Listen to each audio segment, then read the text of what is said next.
Please welcome Roberto Minervini and Marie-Hélène Dozo.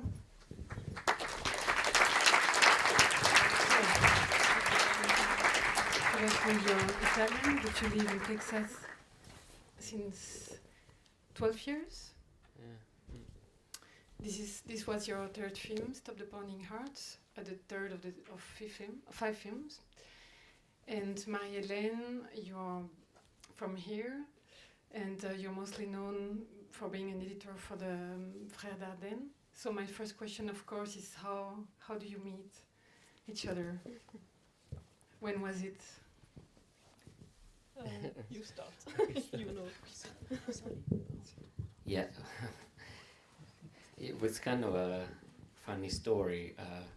My director of photography, Diego's sister, was living in Brussels at the time. So I visited him. We had the footage that we had shot one film with no money. And we were talking about that we didn't even have an editor. And he mentioned the name of Marie-Hélène. And I said, yeah, of course. Yeah, but we're talking about somebody who can actually work with me.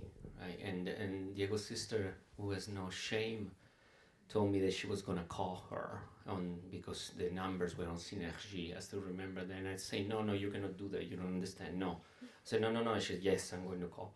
And I talked to Joao, and you were in China, and they had this funny story there. You say you couldn't do it because I had to wait 7 months. I said, that's pas le problème. Yes, I was in Beijing, and you sent me a mail, I think so. And Yeah. after, I was in China, and he just sent me a mail about how to be in contact, and I said that I will be back in maybe, I think it was in 1 month. And you have been in Brussels for a few days, and we have a conversation, but I said that I don't have time since few months, I don't remember.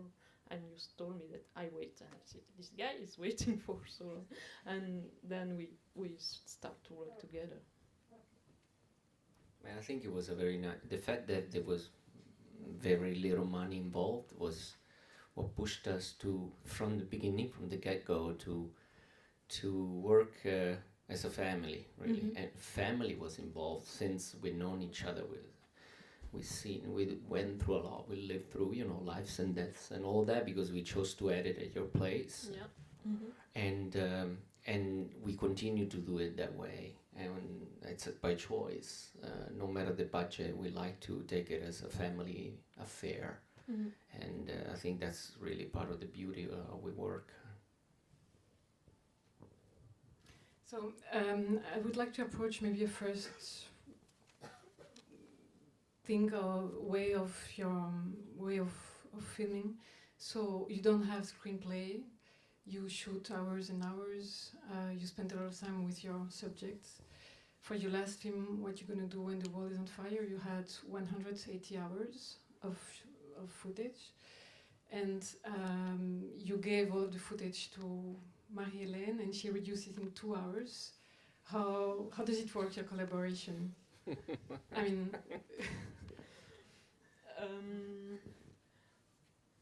Bon, peut-être je vais continuer en français, je pense que ça sera plus facile pour moi, ça viendra plus facilement. En fait, je travaillais en Belgique, et Roberto, I think you was shooting, still shooting, and I just received, voilà, maintenant je vais faire les deux. Voilà, j'ai reçu l'entièreté de la matière. D'abord, c'est un film où d'abord j'ai dû prendre contact avec la langue, et parce qu'ils ont un accent très particulier, donc déjà il y a cette première approche. Et ensuite Roberto a une manière très particulière de tourner, c'est-à-dire qu'il tourne des longs plans en séquence d'une 20-25 minutes.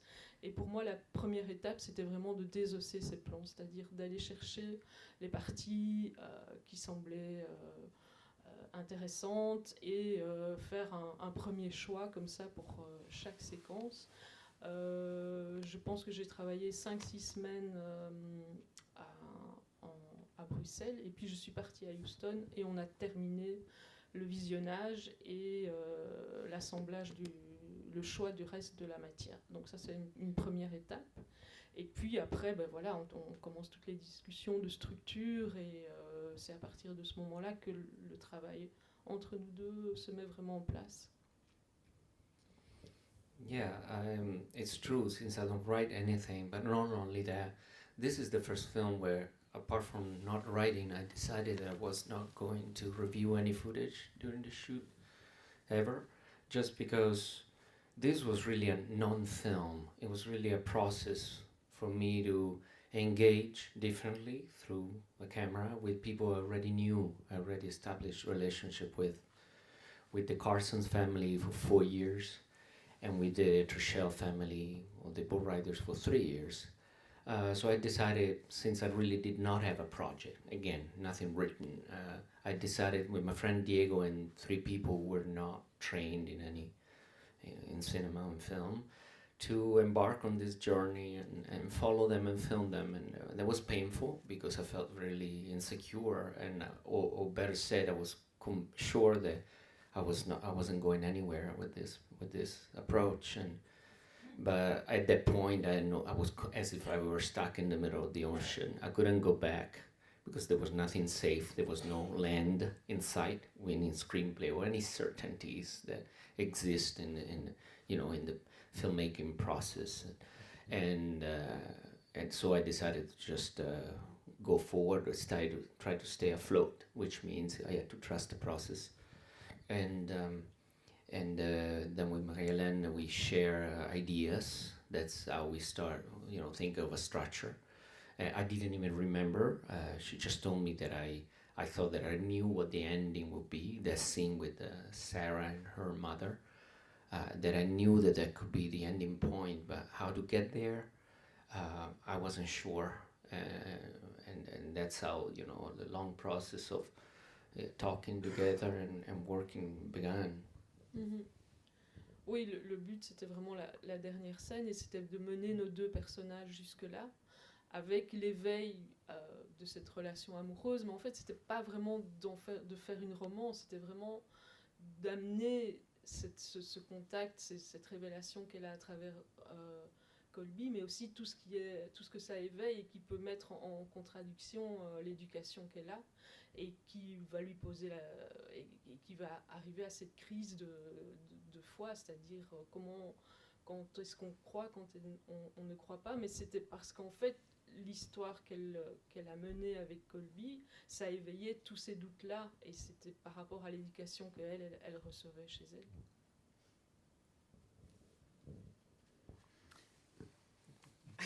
I don't speak French, so I guess I agree.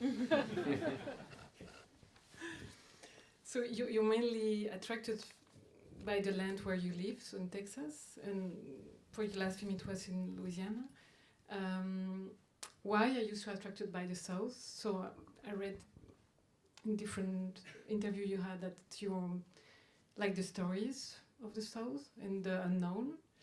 And that it's also a history of fear and love.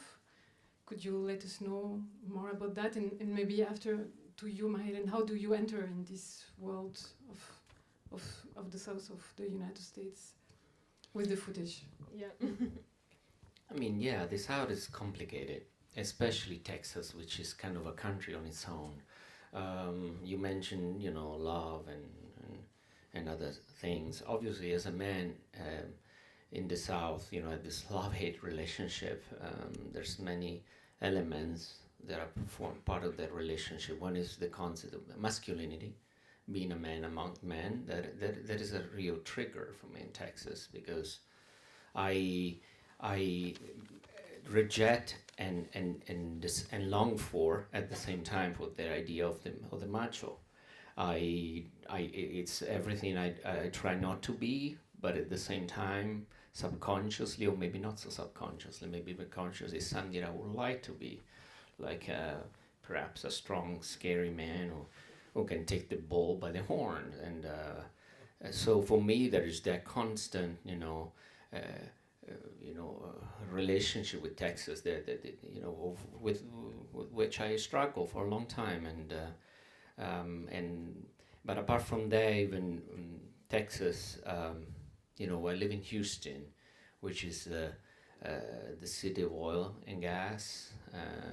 It's a fairly liberal city, but no matter where you go, 20 minutes in every direction, you find perhaps the prototype of the Texas, you know, the Texan, right? The one, you know, armed to the, you know, to the bone and all that. So for me, in order to kind of come to terms with this kind of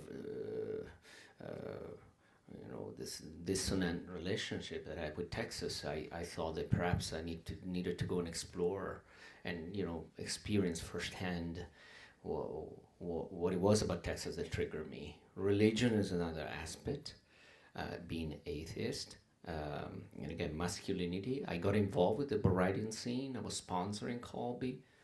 So, and this really, this is why I tell stories of the South, well, like you said, because for me it's important to be relational, to have a relationship with people, and that even transcends cinema or the film I'm making. And I care deeply for these people, and that's why I thought that perhaps, you know, I could explore their relationship further with the camera. But those, you know, the themes I touch are themes that are idiosyncratic to the South, and I care deeply in a love-hate relationship. But I continue to live those contradictions, like being an atheist who would love to believe that there is a life after death. I hate to be an atheist, but I am. And I hate to be a gender. I mean, I'm happy with who I am, but at the same time, I'm a little bit more macho. Every now and then I think, you know, I should probably try to write a ball, which, you know, I do long for that aspect. I'm Italian and I inherited that aspect of culture, what it means to be a man. So in a way, and also from that standpoint, Texas resonates, you know. But for me, I have some idea about what is the US, but I never been. I discovered US really with you, Roberto, and your movie. And for me, when I received the material, each of your movies, it's a portrait of a specific and really extreme community. And each time I say, wow, I don't know, I am going to choose in the middle of all of this frame, which kind of picture, which kind of shot I can choose, I can cut. It's really, and I remember about the movie The Other Side with the drug addict, and it was really difficult for me to make the good choice, because some scenes are so extreme, and like the band with the paramilitary, I was, because it's not, I have difficulty to share what they are, who they are, what they do, and then, but I have, at the end of watching the rushes, I start to fall attached with them, and then at this point I can make the choice and start to build the movie. But the first time it's really difficult for me to be, and it's the way of you shoot and the time we spend with them, and at the end of the cut I know this kind of people, and I'm really touched by them, and I've been in New Orleans, no, in Monroe, Monroe, and I've been there 3 days, and it was really the way that they are living. It's really, because they look outside of the rest of the society. They are really alone, and it's what I have been touched from this kind of situation.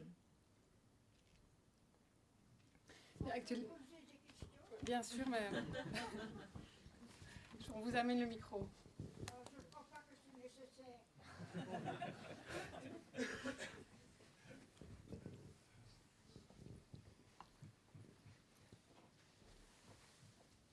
Est-ce que vous avez, on vous a commandé le film, le sujet. Est-ce que vous avez été payé par cette américaine, groupement d'Américains qu'on dit profond? Est-ce que, pourquoi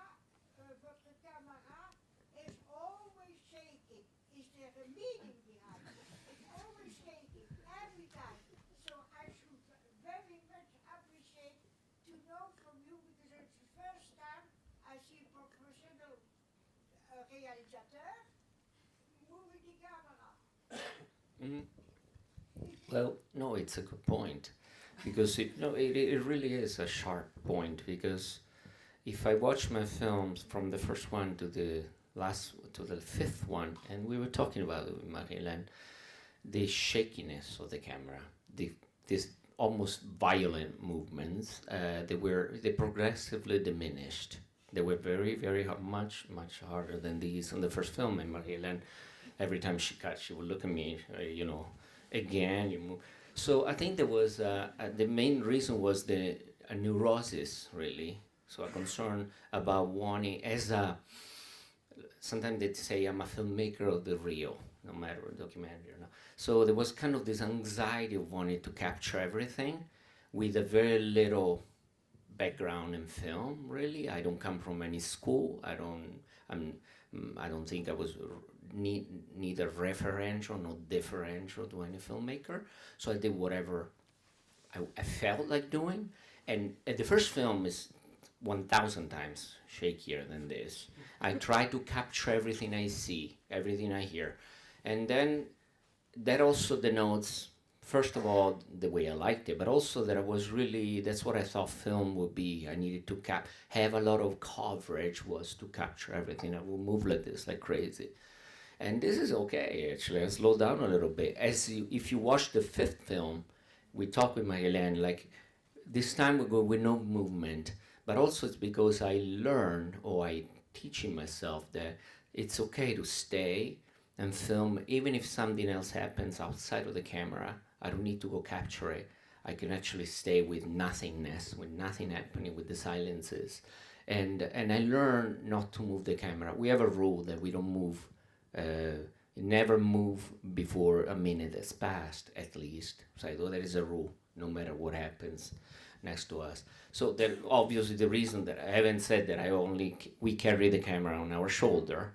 So the shaking is also, we should probably go to the gym as well and be a little stronger.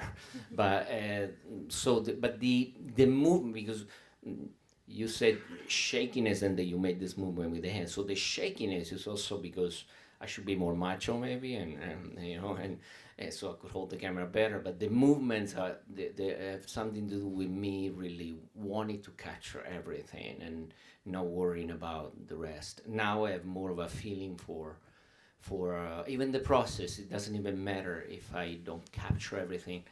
Your point of view to shoot like this, Mm. it has nothing to do with the theme. With the theme? To do with The theme? story. No, it's me. I mean, whatever I did, now we can call it aesthetics. Before it was just turning on and off a camera, really. That's what it was. There was never an aesthetic approach. There was no knowledge of it. So what we could call now the aesthetics after the fact has nothing to do with the theme, with the subject. It was just me and the total uncertainty of what I was doing. I mean, if you saw the raw footage of, for example, the parts of Sarah milking the goats, which was something that I filmed a lot in the beginning because I knew Sarah, but when the camera is on, and she was very elusive to me. So I would follow her, and then she would just leave the room, and I would follow the door closing. Then we would go, and then she would run away again. And I did that for days. And I have a lot of doors and empty spaces. I was trying to capture her and follow. So I really was going through the motions, trying to capture the action, the essence of an action, but without much of a previous. Excuse me? If it was a command. Command? Yeah. A mission. It Commission. was an Yeah. order. By whom? It's commission. if somebody asks you to Yeah, make like this movie. Oh, this one. Yeah. The theme was Oh. No, I've known the farmers since I moved to Texas. I met them at the farmers market. And then I shot with them on my first film a little bit in their home, and we became friends since. And our friendship was based on our contradictions, being very religious and me being not religious, and there was a bond there. The other guys, I met them at a funeral, and I got involved with nipple writing, and I shot with them on the second film. So this third film, which, as I said, it wasn't supposed to be a film. I didn't have a project, nor did I have the money for a project. I just decided to go with my friends and shoot with them, and finally bring them all together and focusing on Colby and Sarah. So no commission, nobody. I'm not sure. Maybe if it's propaganda, I don't know if it's in propaganda. But if it is, then it's self-propaganda. I don't know. I'm not. As far as I'm concerned, that was not the intention. The propaganda film. I think it's, if anything, if perhaps some anthropological look at things could always be propagandistic. I mean, it's an exposure, maybe an expose. I'm not sure if an propaganda, but hey. But I want to thank you because it's time is going. You don't feel, and it's the first time I see an American film which no cut. Slowly, you get to slowly, and doesn't annoy you. Thank you. Impressive, but for a public, at the last time I became this. Yeah. No, it's, I am sorry. It's just that I kind of, look, I haven't watched this film since it was released, so I don't know if I agree. I did watch my first film and I got dizzy. So perhaps it's true, but for the, like Marie-Hélène said, this is where I learned that if I wanted to capture any essence in whatever I was witnessing, because there was a lot of nothingness happening in front of me, I needed to keep the camera rolling forever.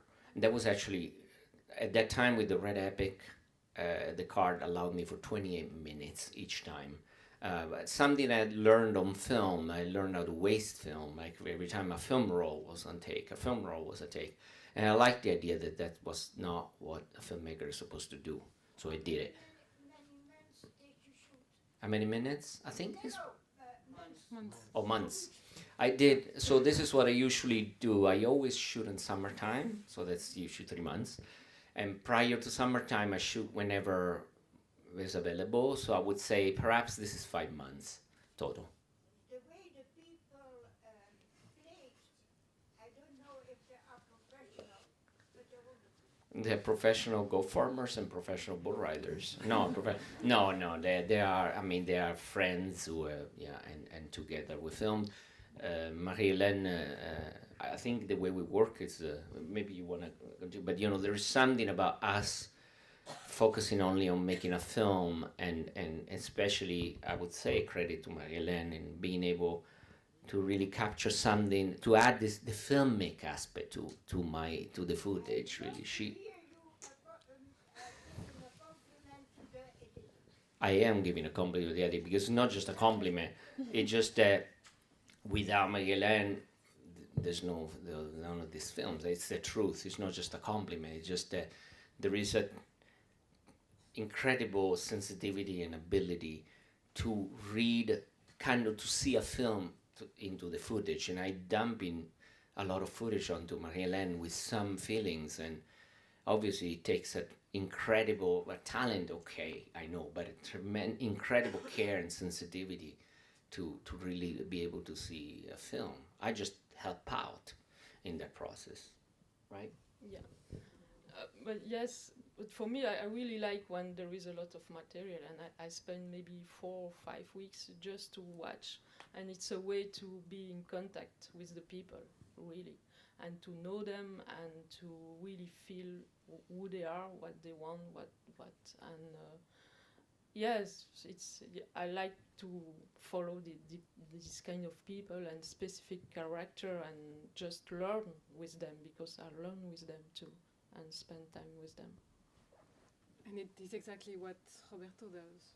Mm-hmm. Yeah, it's true. It's what I do it with the people, and then I let Marie stay with the footage and have her own experience with the people. And I think it's particularly beautiful because also the language barrier. I mean, you understand obviously, but there's things that you had to trust. Yeah. And it's the way I shoot. There are times where just I need to trust trust the process, trust what I see in front of me, trust the characters, trust the fact that maybe there won't be a film, but there is an experience that's meaningful. And I think When I transfer that with Marie-Hélène, I become wise because I've already lived. So this is probably my support to you, that I already carry a big experience. But Marie-Hélène is alone with the footage, experiencing all that alone again. And the way that we build the two characters, it's not like a parallelism. We really want that the two of them will be one story, with, and not a story of one and the story of the other one, and sometimes they meet. We really try to build the story like the beginning, like two characters, but going together, and not one way for Sarah and one way for Colby. It's the way of Sarah, and just Colby help her to be awake about the religion and her education, but the main character is Sarah, and Colby is like a mirror. He makes the question. She is in question, but through him and the relation with Colby. I have a quick question. What was your part of intervention during the shooting? Like, do you set stuff or you just follow them? There's both, meaning there's observation.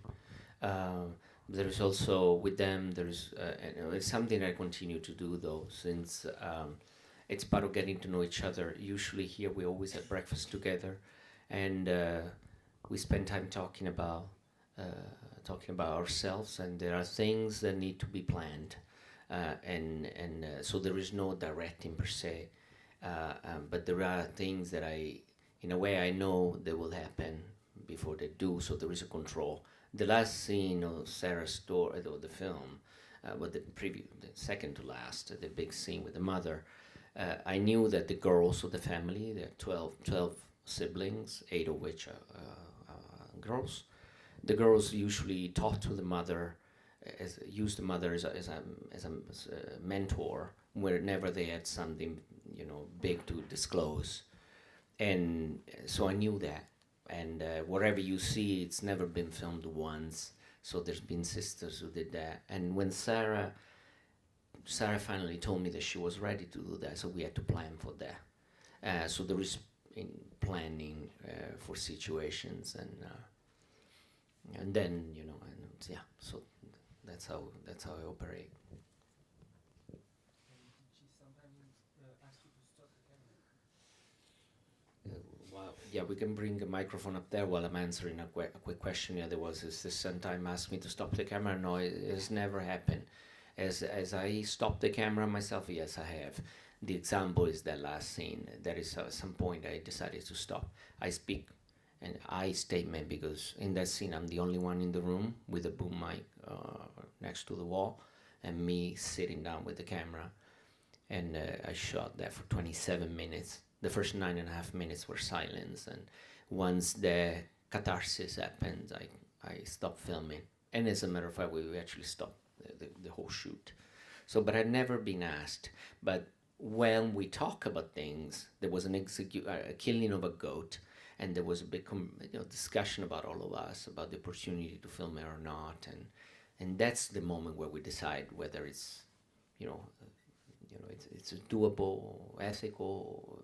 If we feel good about it, that's when we discuss.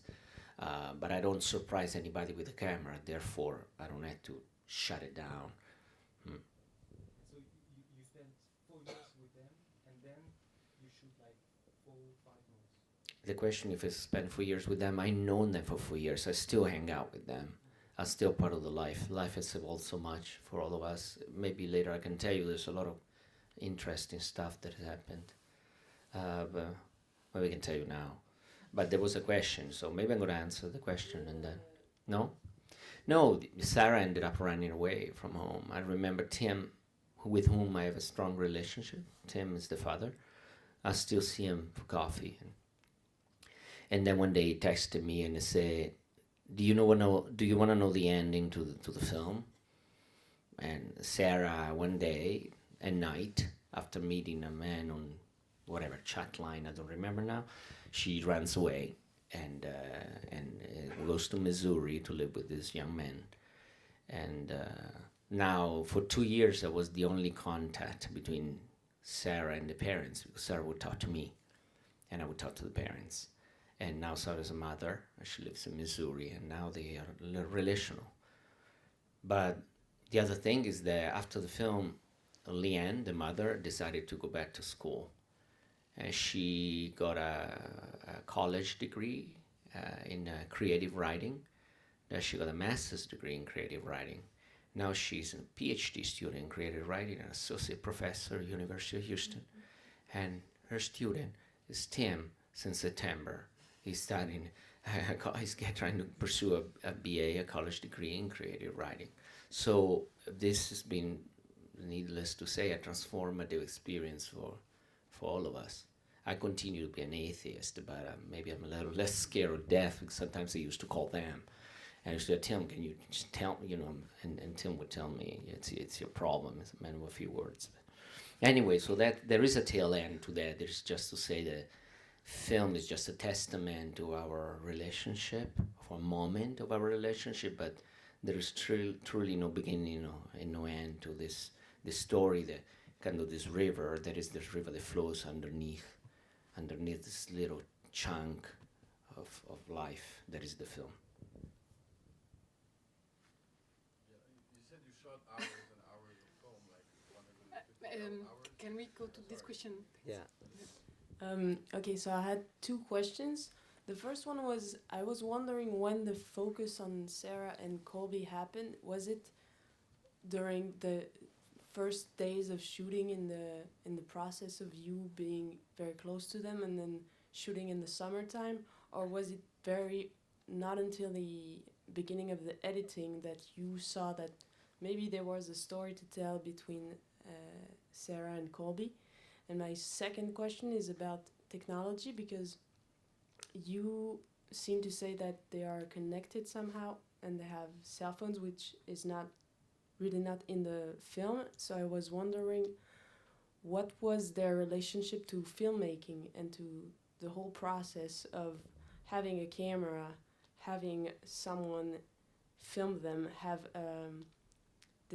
what was their relationship to representation, like to the image of themselves?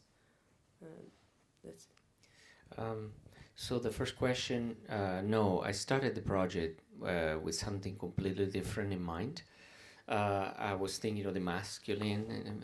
The film was supposed to have just a masculine energy. I knew Colby, as I said, the bull rider, and I was the couple of the boys of the Carson's family, and we see that in the beginning. They really wanted to. They had this dream of becoming bull riders, and that's how my two friends, the two families, actually met. And so I started working with one of the boys, Timothy, one of the boys, and his relationship with Colby. We see that in a scene, right, that he gets into the, yeah. So, and I worked on that for a few days, although I knew Sarah, and Sarah was always kind of, was kind of some sort of much older brother, or maybe more of that than a father, just this big brother. And she was always curious, always with me, mostly silent, and then and I've known her since she was very little. So that's when I thought that perhaps Sarah, somebody, maybe the sister told me that Sarah had her own world, and she seemed not uninterested in, she was losing interest in milking goats. She was absent from Bible reading sometimes. So I talked to Tim and Leanne, and I said, I wanted to know what was going on. And they told me that Sarah was at risk of opening up emotionally, a risk. And then we thought that perhaps there was a story to be told. And Tim took the decision that maybe that's a path we need to take. Let's embark on this journey and open up to whatever emotions are triggered by putting Sarah on camera. So that was the first question. Second question, I don't remember. No, it was a technology. You said about technique. Yeah, their relationship to you coming into their house with a modern camera. Yeah, they did have. It was not really on purpose that there's no technology. It's just that they don't use it a lot, because there's a TV, and the parents had cell phones, and that was always there. It's just not part of the film because technology was not a prominent part of their life, but they used it. They're not isolated. That's 20 minutes from where I live. They do the farmers market in the city hall next to my house. There is no isolation. There is a conscious choice of a life of going apart from the beliefs in God and abiding by the strict precepts of the Bible. There's also a conscious choice of value, adding value, giving value back to manual work, homeschooling, and all of that. But it is no unaware. This is not a sect. This is just Christianity in the Presbyterian tradition. So there's nothing very exotic about the way they live. It just, and that's what it was interesting for me, because it might feel extreme, but there's nothing extreme about it. It's just a family who believes in God and believes in everything that is written in the Bible and decides to live in like farmers. And just one last, if I can, is about the planning of the shooting.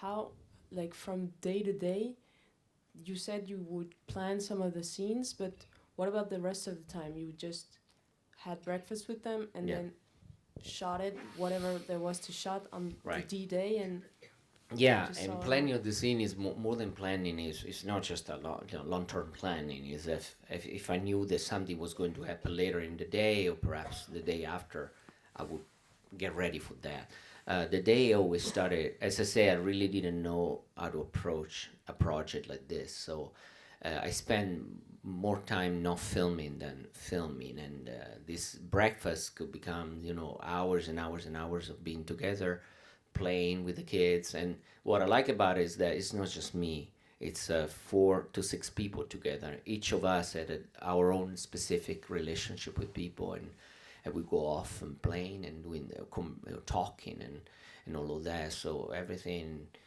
whatever arised and emerged and before our eyes, then we will film. But we didn't have any pressure of, since we are not on a schedule, we don't have the goal of an end result. We don't have to necessarily make a film, or if you do, it could be whatever, even a short film.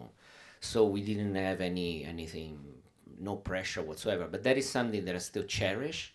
And even if now I have more pressure to deliver a film, because they're giving me money for films, but I still work with the same attitude or not feeling the pressure of working without a schedule and without an end result. So I continue not to write, I continue not to review footage, I continue not to focus on what the film that I make will be. There was a quick question there, and then we can go here. You answered it, was about Sarah. Oh, okay. But the interesting thing is that, in a way, in a sense, your work is to establish a relationship with the subject, and the work of your editor is to establish the relationship with the audience, in a way. Like, I don't know. I don't know, Marie-Hélène can answer that. I feel we're both in different moments, coming from different cultures, with our different tools and limitations and talents, all that. We're trying to establish a relationship with the subjects, with the film. We both care about the story in the film before anything else.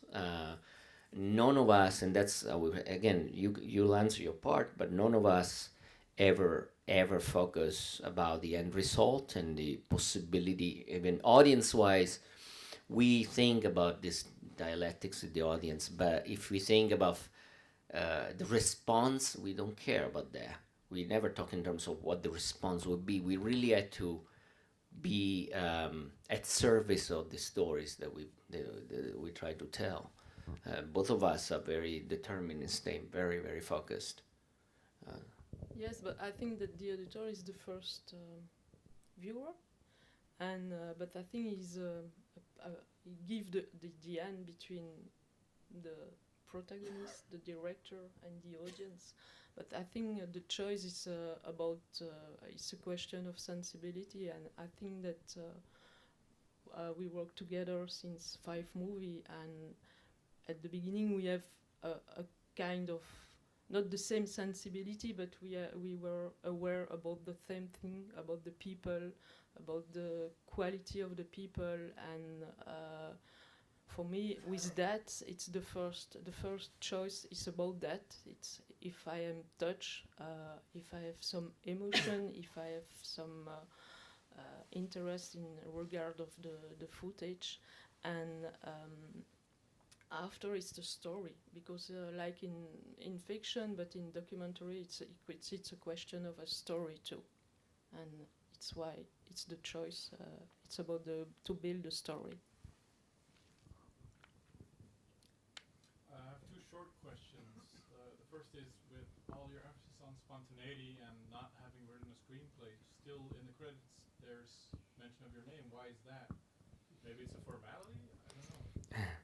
I mean, you're even on the credit. I mean, I really didn't have any credits, and this film was invited by a big festival by the name of Cannes, and I was really nervous about having credits, and so many of the credits are fake. There's a lot of dead people, children, and apart from that, though, there was a big debate around, and I was oblivious to all this. I couldn't care less about the debate over documentary versus fiction, which has a huge consequence on the market, though, on the sellability of a film, and even the placement in festivals. So this film has been downgraded from Central to out of competition, and there was a debate. I knew with Venice too, a debate whether this was a documentary or not. So I deliberately put me, I think, and my wife as writers, but we always write in the editing room. I mean, there's no, but I play with that a little bit, but not just, it's not really even fun. It's just because it's actually very harmful there was even a film criticism of this film because there was writing and therefore there's no value. It loses value as a testament of reality, which is it's just very one-sided, narrow reading or something that is more complex than that. So yeah, it's kind of playful, but still, deeply playful though, playfully deep. So sometimes I don't put credits, and we talk about it. Should we put writing? Should we not put writing? Is it gonna do damage to the film? And we talk even with our investors. Should I put it or not? Or no, don't do all of that. But which is it's the borderline insane. But it is what it is sometimes, and I play with that. And the documentary fiction dilemma tortured me for a long time. And this film competed sometimes fiction, the documentary. It's not so interesting if the film depicts a reality the way this film attempts to do. I don't think it's that crucial, And so wasn't the right, so whatever, right? I mean, and even the production company is so fake. It's just me. Second quick question was for Marie-Hélène. Yeah. In the beginning few weeks of visionnage, how many hours per day you would say you work on it? 6, 8, 10, 12? What's your natural pace? Normal. I think I work maybe 8, 9 hours a day, but I think that at the beginning maybe it's like that, and but I think that when you cut a movie, you stay with the story in your mind, and it's not because you are not in the editing room that you don't work. It's still with you. You live with the protagonist, the story during maybe, I think we work 16 weeks, more or less. Maybe, I don't remember. Yeah, it's more or less that. Then, but yeah, normally it's more or less 8 or 9 hours a day. Question for Marie-Hélène as well. I'm glad, Roberto, that you picked up the documentary fiction question, because I think for me there was one particular moment in this film that broke from the fiction, which is a scene between the father and the two little boys at the bullfighting ring. Mm-hmm. What was the motivation behind the scene? Was there sort of a reason as to why it was in there, why it was at this particular place, and what made you choose to break the fourth wall, if you will? You mean the scene with the little boy, the blonde boy? Yes, exactly. And then, second with question. Yeah. Second question, if you don't mind, for Roberto. Just quickly interested, was there any negative repercussions that you faced in the relationship with your friends by making this film? That's it. Why this boy is there? Because it was really it was maybe the background of the education the father give to to his son, and it's a way just to make that so specific, because when I have a screening with this movie, all of the people ask about this question, about this point, because it's a different contact with the camera, but for me it was so maybe nice the way that he make that topic in the movie. And for me, yes, he's looking to the camera, the contact is really direct, it's not the main protagonist, but it's like to take attention, to just to wake up. But it's not because you break the rule one time that it's not good. Sometimes it's nice just to make some relief, some different distance between the protagonist and the camera, and it's a way to make that. It was a way to make that. Thank you.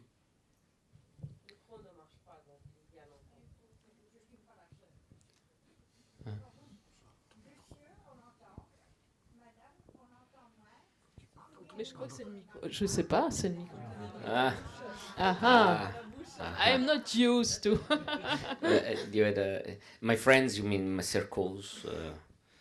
I live in Texas. I mean, in Texas, definitely there was no repercussions. I mean, you probably are the same because you're with extremisms. You know, they put my affiliation with the people who had some beliefs that usually don't fit with perhaps the liberal thinking, you know, the thinkers. And no, I mean, no repercussions. I mean, I have questions.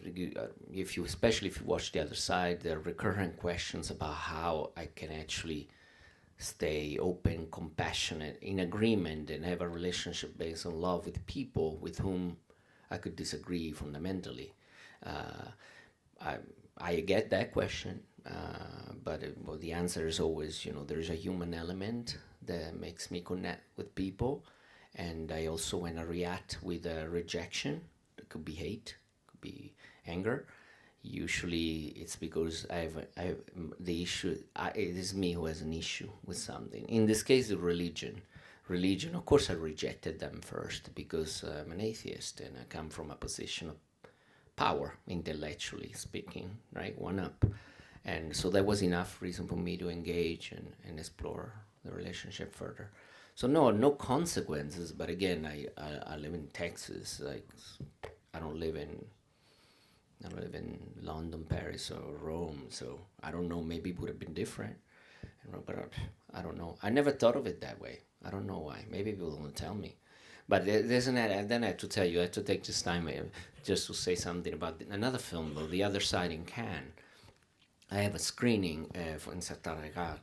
And it was an applause. It was, you know, and I remember, you know, standing up, looking at the faces of the people, and I could see that there was enthusiasm, appreciation, even feelings, you know, towards me, and it was soaking. And then a paramilitary guy, you know, I work with a right-wing militia, comes down the stairs, and he has a cowboy hat with a bullet shell in the hat. And he comes and hugs me. First he gives, you know, like a fist bump, and this man, you know, this is great. And the hug was really deep and strong. And you could see the faces changing because, like, who are we clapping for? Are we clapping for the enemy? And that is like, at that point, you know, that was funny for me because it's.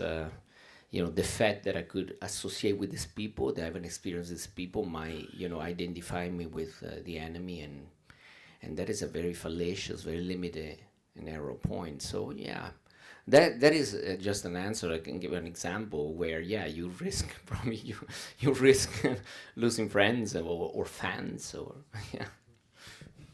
Thank you.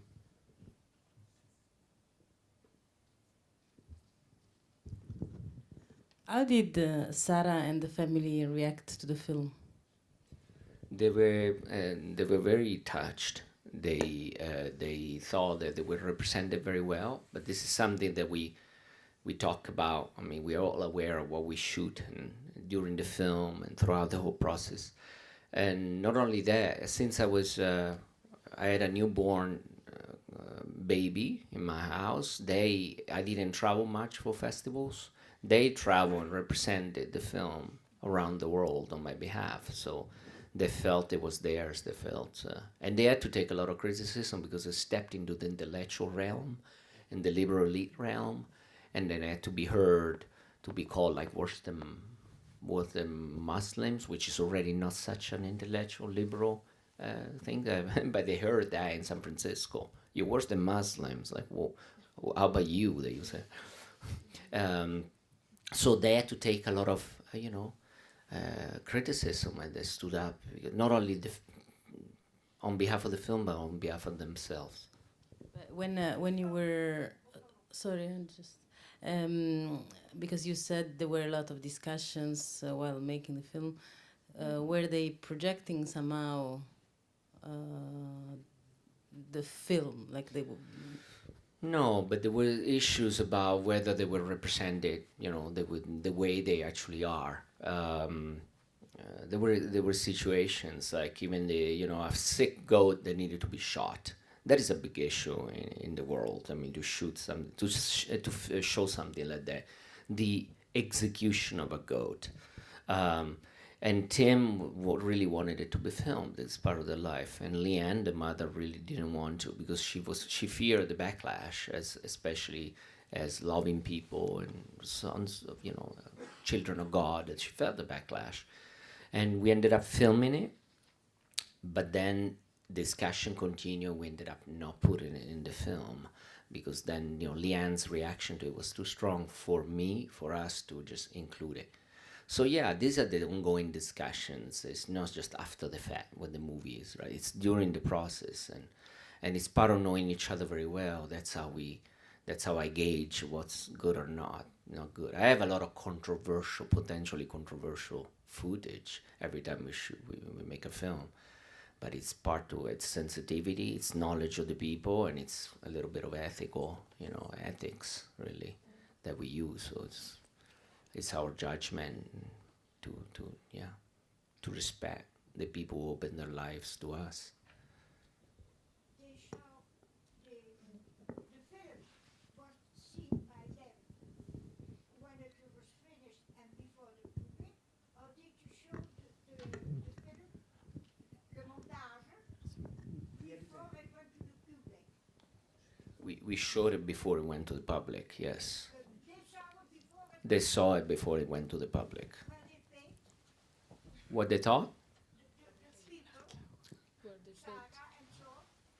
No, they weren't paid. There is my involvement with them is so much that I care. For example, at some point after the film, they were about to lose the goat milking, the goat cheese license, and I helped with that.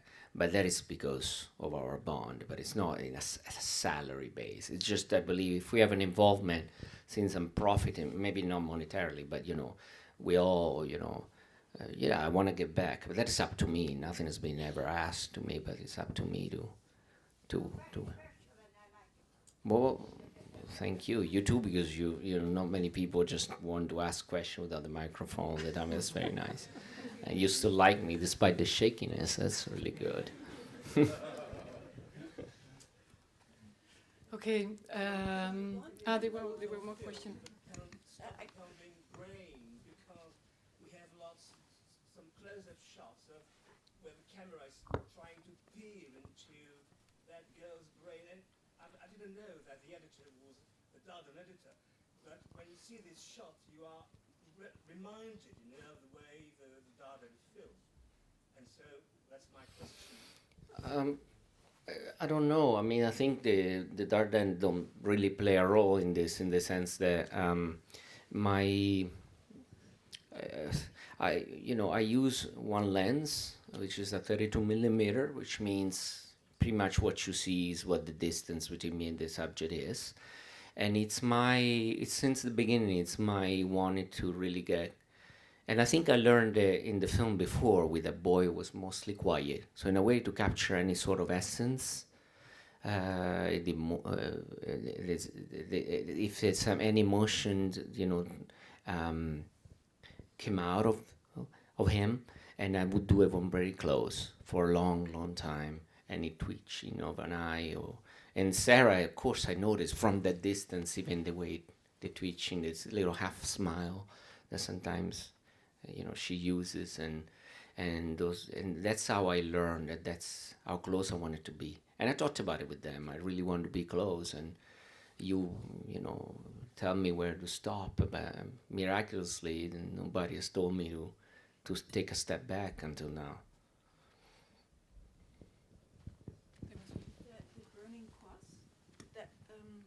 The burning cross that they see in the forest, for me, it's very much linked to the Ku Klux Klan. Is it, or is it? Yeah, so that is another. It links to preparation, like the gentleman had asked, because the burning cross, that's an area where Ku Klux Klan are very active. It's not where the farmers live. That's East Texas. So we were talking about the Ku Klux Klan with the family, and they offered to show us, rebuild the cross and burn it, show us the process. So we did that, and then we exposed Colby and his friend to that. And the reaction was, I don't know how it feels because I don't remember watching the film, but the reaction was actually of complete indifference, like, okay, we got it. I mean, we've seen it before.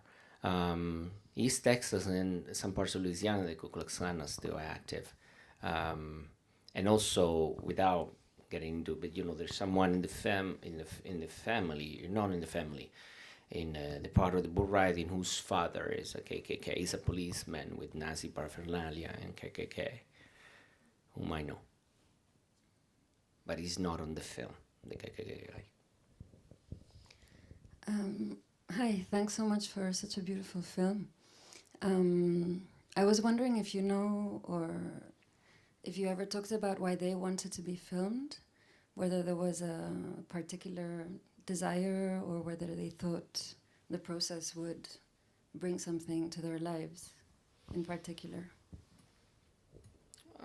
I would say the answer is yes and no, in the sense that we don't talk about it in those terms. We just, I proposed the fact that I want to start filming, and maybe, and as I said in the beginning, I was already interested in bull riding. I had shot bull riding 2-3 years before with the same people, and the same with the farmers. I already shot, so I talk about that, and then perhaps the intention of doing something that I don't have it quite clear, but and so on and so forth. That's how I talk, and we already know each other, so there is not something that these discussions don't happen when it's time to plan for a film. These are things that happen, before, as we go on by our lives and continue with our friendships,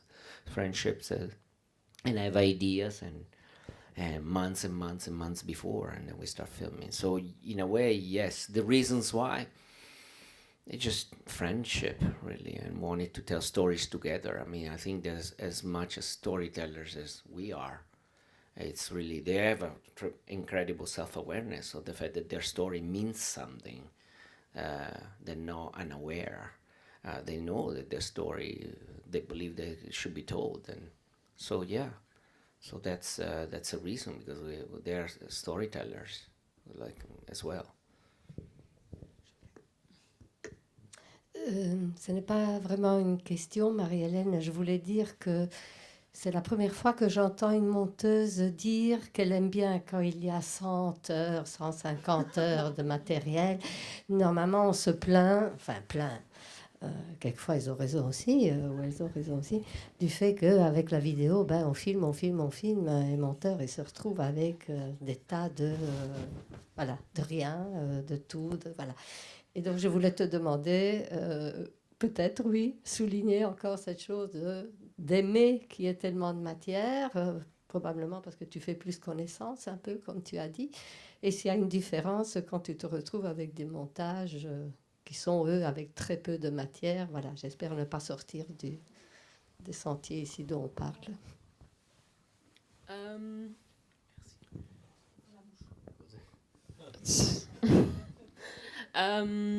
Oui, exactement. Le fait d'avoir autant de matière, c'est une manière de vraiment rentrer en contact avec les personnages, de passer du temps avec eux, d'avoir le temps de les observer, voilà, pour moi, c'est vraiment important. Et puis, après, il y a aussi d'autres cas de figure où je me retrouve avec une matière qui est beaucoup plus sèche, beaucoup plus sélective. Le travail est différent, mais je pense que quand il y a une matière qui est beaucoup plus sélective comme ça, les choix sont moins grands et l'histoire est déjà un peu plus là. Dans le cas d'un travail avec Roberto, la salle de montage, c'est vraiment un lieu d'écriture. On écrit des images avec des images et des sons, et c'est vraiment ce que moi j'aime, et c'est une des raisons pour lesquelles je fais ce métier-là, c'est d'écrire les histoires. Et évidemment, plus j'ai de matériel, plus les possibilités sont là, et plus le champ de travail et de création est vaste. Voilà. On a quand même l'impression que dans ce film, vous avez donné une touche féminine. Je peux peut-être pas employer ce mot, mais c'est comme ça que je l'ai ressenti. Je ne crois pas qu'un homme aurait monté le film comme vous l'avez monté. C'est pas contre les hommes, c'est pas contre les femmes, c'est pas pour les hommes, c'est pas. Mais c'est ce que j'ai ressenti. Je me suis dit, ça, c'est une femme qui a Je sais pas, en même temps, cette matière, elle a été filmée par des hommes. Parce que, voilà. Oui, bien sûr. Je sais pas. Sarah est aussi très, très féminine et elle a une sorte de grâce et voilà, je pense que ça... Parce que c'est vrai que quand on monte un film, on se cale aussi un peu sur le rythme des personnages qu'on a devant nous.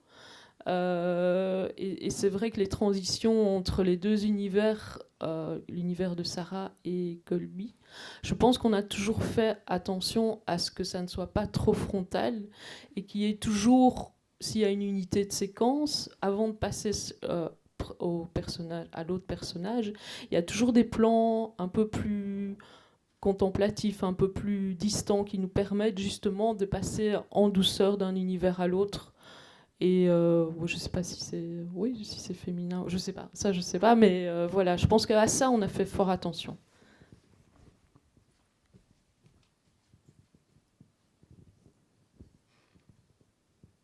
I wanted to ask the Dardenne question, but it was already asked, so I'm happy about it.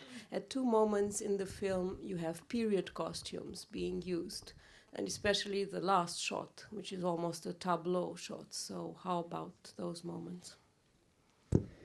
So as far as the one by the lake, the picnic scene, that was something. So that's the way the girls like to play. They like to read. They reenact theater pieces sometimes. They dress up. They like to make their own clothes. One of them is a seamstress, and they play like that, which I found very beautiful. And so we filmed several instances, and we liked, obviously, the idea that these moments almost or timelessness that tie into the way they live. These moments really. Yes, I mean the last shot is almost Mary Cassatt painting. It's almost a tableau shot. Although the last shot is it's perhaps more. I think it's very interesting, the dynamics of it, because I wasn't even there, and my director of photography, Diego, was walking around, the room. There's a hallway with rooms, open doors, and he was with a camera without filming. And as soon as he passed in front of the door, the girl screamed and closed the door. So I went there, asked what's going on, and then I finally opened the door, just myself, and they told me that Sarah was getting dressed. She couldn't be seen like that because that's not a dress, that's undergarment. So it's like underwear. That's like being seen in underwear. And we were talking about it with the girls. Like, for me, that was the encounter between 2 points of views, and perhaps two eras and times. Like, for me, that was dress, and there's no reason to be ashamed.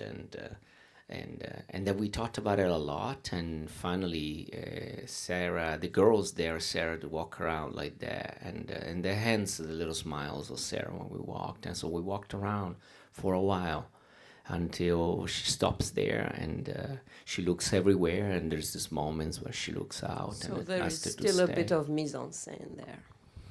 But I don't know.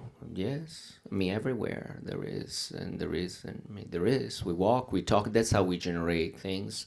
As I said, there's not all of it stems from observation.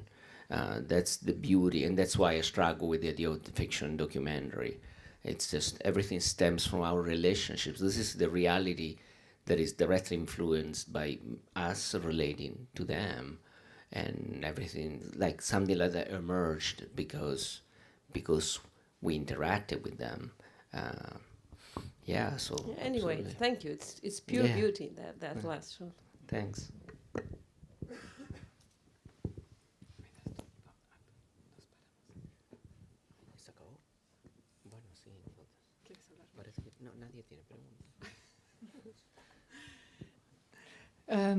If we don't have more questions, I invite you to have a drink and we can speak more with Roberto if you want. So, Roberto, you'll come tomorrow to present your carte blanche. Marie-Hélène, you'll be here again on November 3rd to speak with les frères Dardenne about La Promesse. Ouais. And please come and see all of the films by Roberto. You have until the end of October. On the 26th is What You're Gonna Do When the World is on Fire. And then in parallel, you can see his carte blanche. Thank you very much to both Thank of you. you. Thank you.